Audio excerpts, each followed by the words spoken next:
Alright, 2004 Acura TL manual.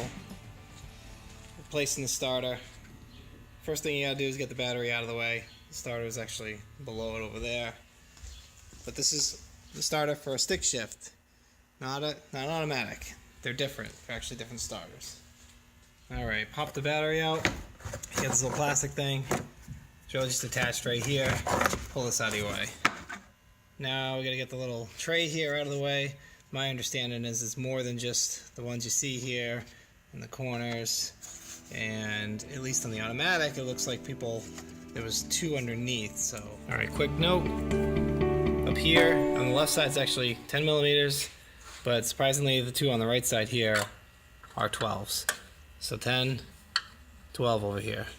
Alright, those four are out. I'm pretty sure the next one we gotta get out, it's actually right down there. I took these little two pieces out here. They're just little plastic pieces that pop out. Just pop right out. And I think that's our next one there. I think it's a 12.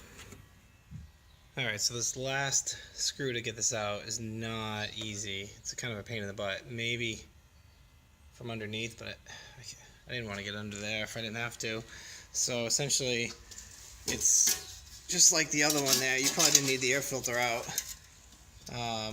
But just on this side, and what I had to do, pretty much get my arm entirely underneath this to be able to reach and get a ratchet under there.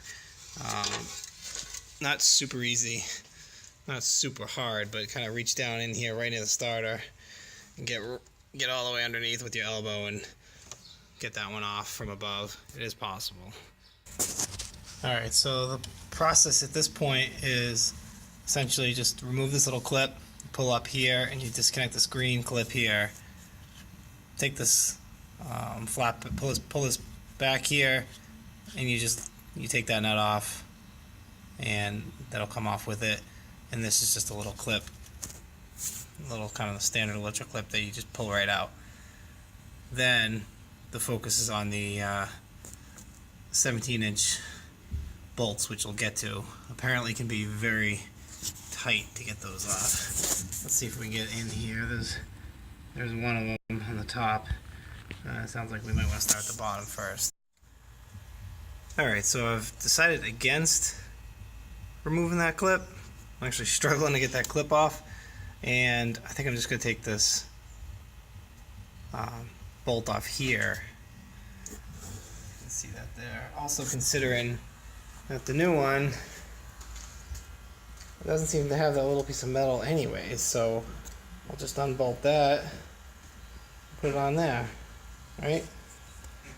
Okay, for the fun part here of getting off those 17 millimeters, for the top, deep socket with the breaker bar was actually perfect. PB blasted a little bit, get the breaker bar, great angle, good to go. For the bottom one I could not find an angle to get a nice long breaker bar in. But, although if I had a longer extension for my 1/2 inch, I probably could have used the breaker bar. As you can see, the only thing I found lying around was the top of, this is just a car jack. You know, your standard 3-ton car jack. Sometimes I use PVC. Something that's long gives you good torque. Got that on there. It's nice and it's a good size for it, and actually able to get that one loose, which is fantastic. Alright, here's the new one. Nothing special. Just hand tighten the top and the bottom there. Get it in.